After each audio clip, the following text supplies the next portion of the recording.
સવારના 9 વાગ્યા છે અને અમારે આ બેને જો ફટાકડા ફોડવાનું ચાલુ કર્યું છે અને પાછી તો શું કરે છે? હું સાફ કરસ? ફટાકડા સાફ કરસ? પેલા ફોયડા શું કામે? તો પેલા ફોયડા શું કામે? રોડ ઉપર ફોડી આવે ને તડકે, અહીંનો ફોડે ને ફળિયામાં બાયણે તડકે ફોડી આવે ને. અને અટાણ તને ફટાકડા ફોડવાનું કોણે કીધું? અટાણ દિવાળી આવી? હે દિવાળી છે અટાણે? ગાંડું તેમાં હે હું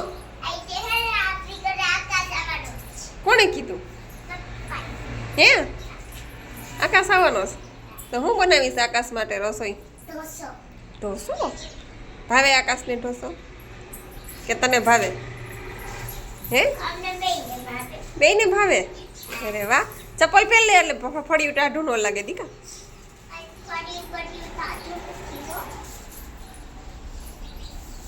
હું કાંઈ નથી ભૂલતી, રોજ ગાડીમાં ચપ્પલ ભૂલી જશ. અને હાયલા બે ગામમાં રખડવા. કેમ? ઉઘાડા પગે. ચપ્પલ ગાડીમાં ભૂલી ગઈશ, ઉઘાડા પગે જ જાને. જોઈ લે અહીંયા એવી કાબરું ખાવા. જો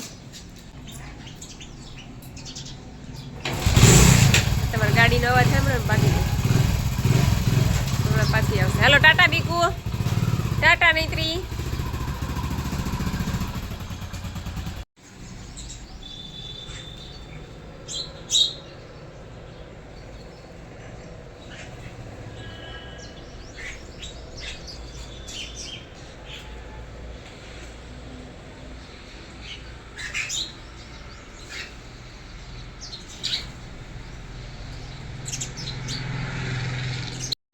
hello everyone, good morning, Sitaram બધાઈને. કેમ છો બધા? જો કે મજામાં જશો. સ્વાગત છે બધાનું નવા વિડીયોમાં. જો કામકાજ બધા પતી ગયા, કચરા પોતા થઈ ગયા, ફળિયા બળિયા ધોવાઈ ગયા, વાસણ ઉટકાઈ ગયા. વાસણ તો આટલા જ હોય, ચાની ટોપડીને કપ ને ગયણી ને એવું બધું.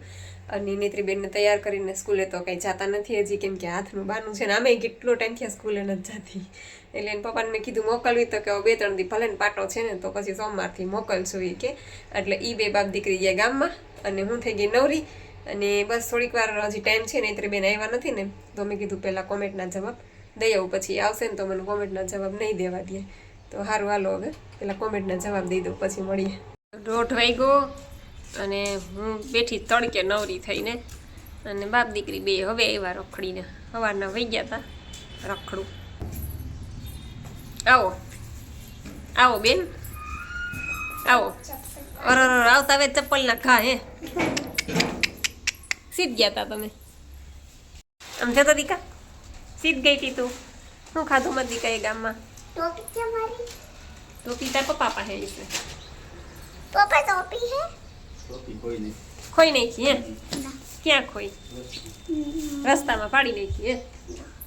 હે પપ્પા આમ જતો, આમ જતો. પપ્પા ખોટું બોલે છે. પપ્પા ખોટું બોલે કે તું ખોટું બોલે?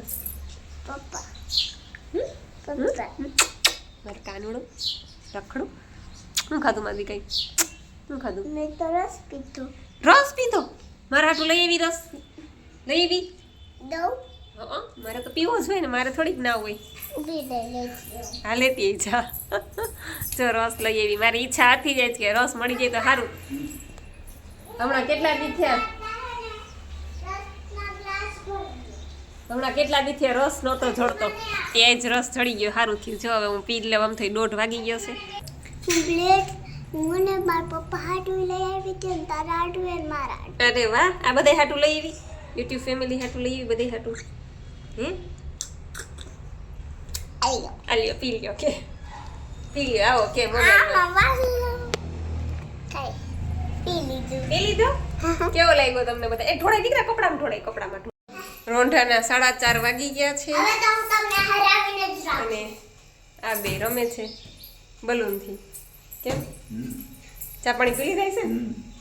અને આજે તો અમે ત્રણેય પી ગયા હતા. કા કેવી મસ્ત નીંદર આવી ગઈ. 2 વાગે સુતા અને 3 વાગે સીધી નીંદર ઉડી. તમે ઉઠ્યા ને ત્યારે મૈત્રીને તો હમણાં ઉઠાડી ત્યારે ઉઠી. હવે રાત્રે કેટલા વાગે? હા હું તો હે ને પાછી ઉઈ ગઈ હતી સેટિંગ પર. પાછી ઉઈ ગઈ હતી સેટિંગ પર? હે હવે સારું હાલો, હવે ભૂખ લાગી છે તો થાળી બનાવું. ખાવું છે તમારે કંઈ? તો હાલો હું થાળી બનાવું છું. તરબૂચ જો મેં ખાઈ લીધું, તરબૂચ ખાધું ને ટેટી ખાધી ને એવું ખાઈ લીધું. અને આ બે બાપ દીકરી ગયા હવે તૈયાર થઈ અને ગામમાં, અને 5:15 5:30 જેવું થયું છે. રસોઈ તો હવે સાંજે આવે પછી ખબર પડે, જે ખાવું હશે એ બનાવશું. 7:15 વાગી ગયા અને આ બે બાપ દીકરી આવી ગયા અને અમારા નૈત્રી બેન તો આવતા આવે સીધા.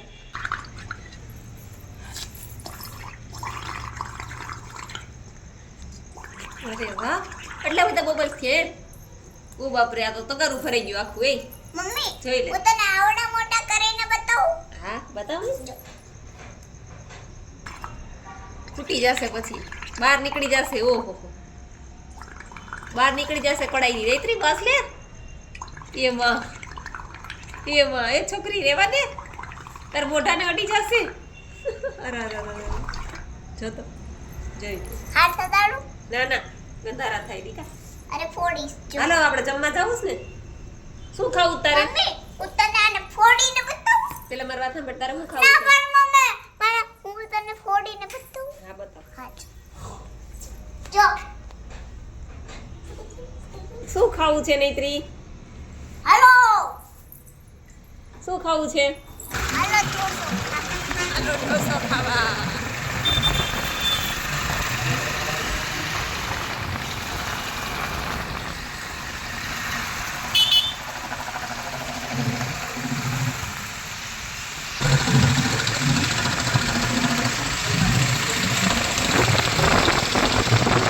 નો કરી વેદી કા આપણા હે તો હું નહીં ખાઉં ના. નૈત્રી કોઈ કે મારા મમ્મીના ઘરે ને હવે અમે ભાઈ જાય છે જમવા. કા ઈ કે મારા બાની ઘરે જવું છે, તો કીધું એને ત્યાં મૂકતા જાય અને અમે ઈ કંઈ ખાહે નહીં. મેં કીધું ખાવું હોય છે તો લેતા જાવ એના પાર્સલ, અને ત્યાં ત્રણેય છોકરાઓ ખાઈ લે. મને તો જો ટાઈટ કેળા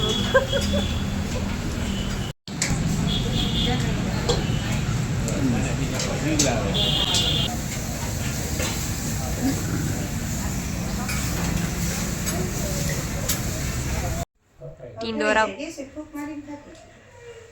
ઈ એટલો 3 જણા વચાર ખાઈ નહીં હકે ત્યાં.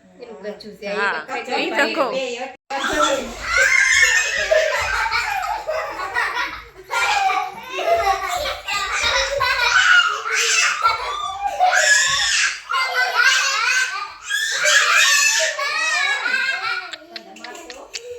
દાદા ઊભા થયા ને તો ચોટાડી દેવાના હે. જો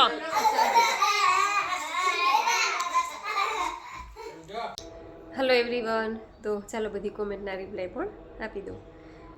તો દક્ષાબેન બારોટ કહે છે કે હાય દીદી કેમ છો? મજામાં. મેં આ એનડીએ સિસ્ટમ અપનાવ્યું હતું એન્ડ બહુ જ મને ફાયદો બી થયો હતો વેટ લોસમાં 1 વીકમાં જ. પણ બેન મારે 25 વર્ષનો બાબો છે, એને હાલ બહુ બીમારી આવી ગઈ છે અને ઓપરેશન કરવાનું છે. તો મારી એનડીએસ સિસ્ટમ છૂટી ગઈ છે કેમ કે હાલ મને મારા સનનું ટેન્શન છે. એટલે હું તમને હાથ જોડીને વિનંતી કરું કે આપણું જેટલી પણ યુટ્યુબ ફેમિલી છે એમની દુઆ, મારા દીકરાને દુઆની જરૂર છે. તો પ્લીઝ મારા દીકરા માટે દુઆ આપો દીદી, કેમ કે એ જલ્દી ઠીક થઈ જાય એટલા માટે. અરે બાપરે, એવું છે? તો તમારા દીકરાને શું થયું છે બેન? 25 વર્ષનો તમારો બાબો છે, કાંઈ વાંધો નહીં. તમે પહેલાં એનું ધ્યાન રાખો, કેમ કે એના થકી આપણે ઉજળા છીએ. એટલે એનડીએસ સિસ્ટમ તો આપણી પછી પણ થશે, પણ પહેલાં તમે એનું ધ્યાન રાખો. અને એને શું બીમારી થઈ છે એ પણ જરાક જણાવજો. શેનું ઓપરેશન છે એ પણ કહેજો. અને હું તો ભગવાનને પ્રાર્થના કરું છું અત્યારે જ કે તમારા દીકરો જલ્દીથી સાજો થઈ જાય અને જલ્દી બધી જ બીમારીમાંથી બહાર નીકળી જાય અને જલ્દી સાજો થઈ જાય.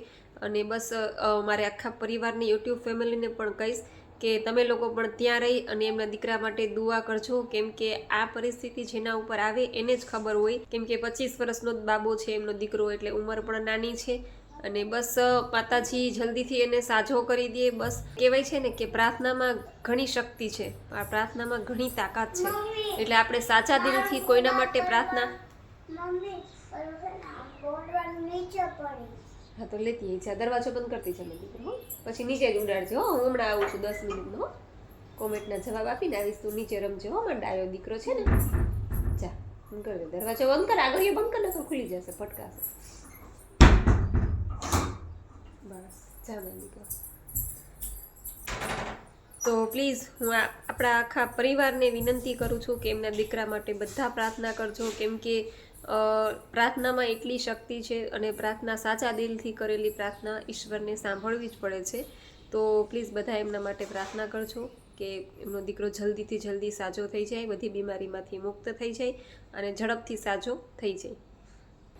રૂપાબેન ગઢિયા કહે છે કે સીતારામ ઢીંગલીના હાથમાં કેમ છે? બસ એને આજે જો સોમવાર છે ને એટલે આજે પાછો બીજો પાટો બાંધ્યો, એટલે એ પાછું અઠવાડિયા પછી વળી પાછું એમ કીધું હતું એને પપ્પાએ કે વળી પાછું જવું જોશે, અઠવાડિયા પછી જરૂર રાખશે તો વળી બાંધશે. પછી રીધિબેન કહે છે જય માતાજી, જય માતાજી બેન. પછી શિલ્પાબેન મિનિપરા કહે છે કે હેલો જાગુબેન, જય સ્વામિનારાયણ. મારો વેઇટ 93 કિલો હતો.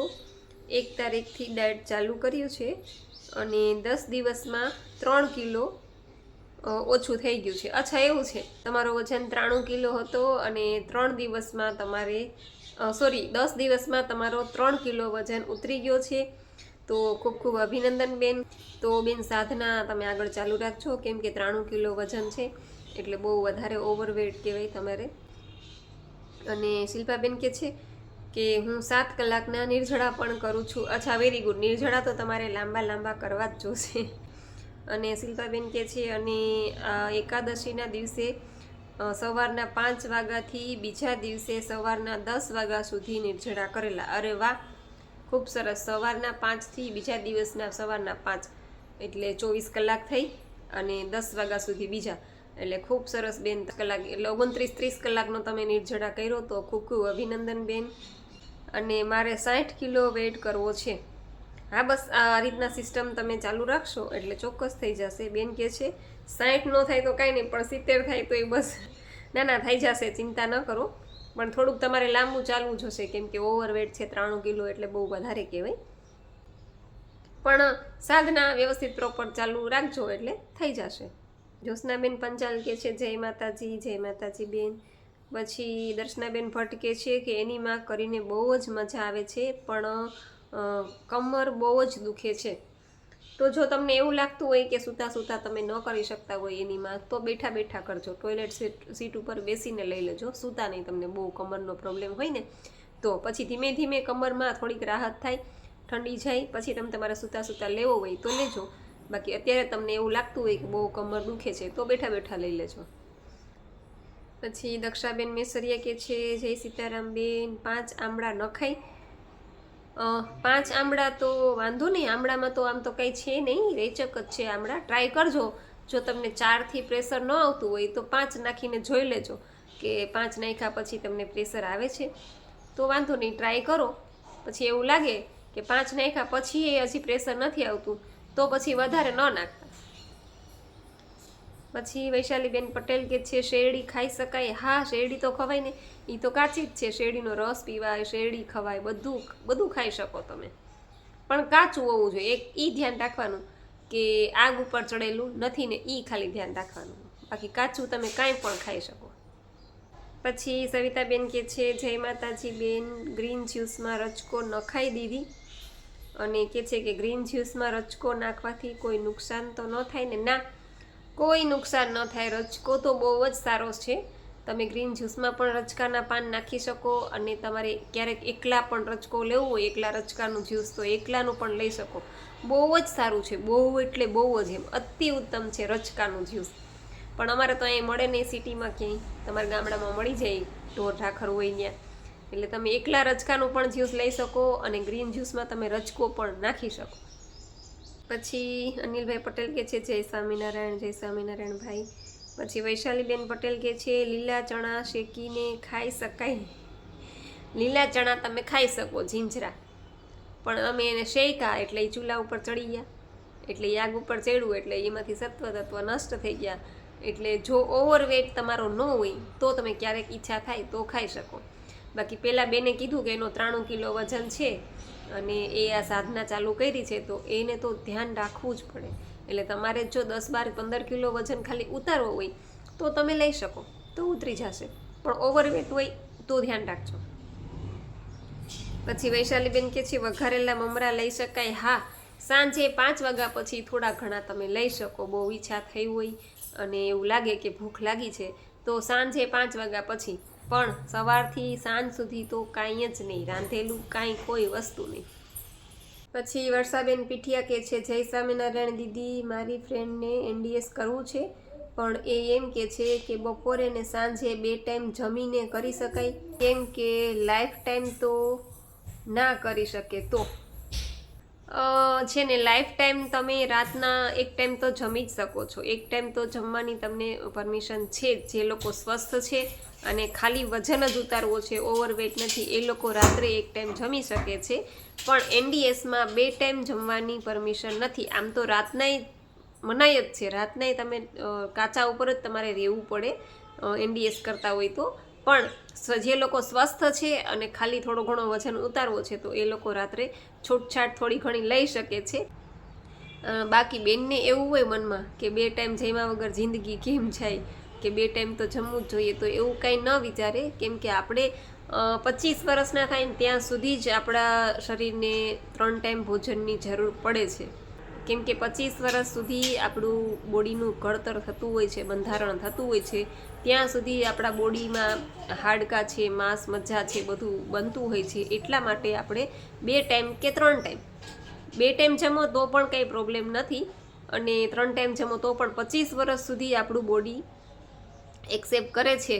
25 વર્ષના આપણે થઈ ગયા ત્યાર પછી બોડીને 3 ટાઈમ જમવાનું કંઈ એક્સેપ્ટ કરતું નથી. 25 વર્ષના થઈ જાય પછી ઓટોમેટિક આપણે 1 ટાઈમ જમવાનું કરી નાખવું જોઈએ. એક સામાન્ય એક્ઝામ્પલ તમને કહું કે એક નવું બાંધકામ, આપણે મકાનનું નવું બાંધકામ કરીએ છીએ અને એક છે રિનોવેશન કરીએ છીએ, બરાબર? તો નવા બાંધકામમાં જેટલી રેતી, પછી સિમેન્ટ, ઈંટું, જે કાંઈ જેટલું જોશે એટલું રિનોવેશન કરવામાં નહીં જોઈએ. સમજાય છે કે નવા બાંધકામમાં માલ ઝાઝો જોશે, તો 25 વર્ષ સુધી આપણું આ મકાન છે એનું ઘડતર થતું હોય છે, એટલે આપણે 2 ટાઈમ કે 3 ટાઈમ જમીએ છીએ તો વાંધો નથી આવતો. પણ જેવું મકાન થઈ ગયું અને પછી તમારે એમાં રિનોવેશન કરવું છે તો રિનોવેશન કરવામાં એટલી વસ્તુ નહીં જોઈએ. મકાન બાંધકામમાં જેટલો માલ સામાન જોયો હતો ને એટલો રિનોવેશન કરવામાં નહીં જોઈએ. એટલા માટે 25 વર્ષ પછી આપણે 1 જ ટાઈમ જમવાનું છે. પછી રંજનબેન કહે છે કે દીદી હવે વિડિયા 9 વાગ્યા મૂકો છો, ટાઈમ વયો જાય છે. હા, સાચી વાત છે. હવે 9 વાગ્યાનો ટાઈમ કરી નાખ્યો છે, કેમ કે નૈત્રીનું 8 વાગ્યાનું બધું ભેગું નથી થતું, એટલે હવે 9 વાગે મૂકું છું. કેમ કે 8 વાગ્યાનો સમય એવો છે કે રસોઈનો ટાઈમ હોય, નૈત્રીબેનનો ટાઈમ હોય, જમવાનો આ છે તે છે, એટલે પછી ટાઈમ ફેરવી નાખ્યો, કીધું હવે 9 વાગે મૂકીશ વિડીયો. પછી સાંગાણી દયાબેન કે છે સીતારામ જાગુબેન, સીતારામબેન. પછી સુમિતાબેન માયાણી કે છે જય સ્વામિનારાયણ બેન, કેમ છો? નૈત્રીને કેમ છે? બસ નૈત્રીને પણ સારું છે. દીકા દરવાજો બંધ કરી દે ને મારી દીકરી. બસ હાલે આવતી મારા ખોડામાં. પછી ચંદ્રિકાબેન પટેલ કે છે બેન તમે ક્યાં ઇન્દ્રા ગયા હતા? એટલે અમે ઇન્દ્રા નહીં પણ અમે વાંસજાળિયા, અમારા દેવ બાપા છે, અમારા સુરાપુરા બાપા છે, ત્યાં ગયા હતા. એટલે અહીંથી પહેલાં અમે કંડોણા ગયા હતા, મારા જેઠના ઘરે. અમારું જૂનું ગામ છે મારા સસરાનું, એનું રાણા કંડોણા, રાણાવાવની બાજુમાં. એટલે પહેલાં ત્યાં ગયા હતા મારા જેઠના ઘરે અને ત્યાંથી એને લઈ, મારા જેઠને એને બધાને લઈ અને અમારા દેવ બાપાનો હવન હોય છે સુરાપુરા બાપાનો, તો એ છે વાંસજાળિયા સુરાપુરા. એટલે ત્યાંથી પછી વાંસજાળિયા ગયા હતા. ત્યાંથી વળી પાછા કંડોણા ગયા મારા જેઠના ઘરે મૂકવા બપોરે, અને થોડીક વાર આરામ કર્યો અને સાંજના પાછા 5, 5:30 વળી પાછા ત્યાંથી નીકળી ગયા કંડોણાથી.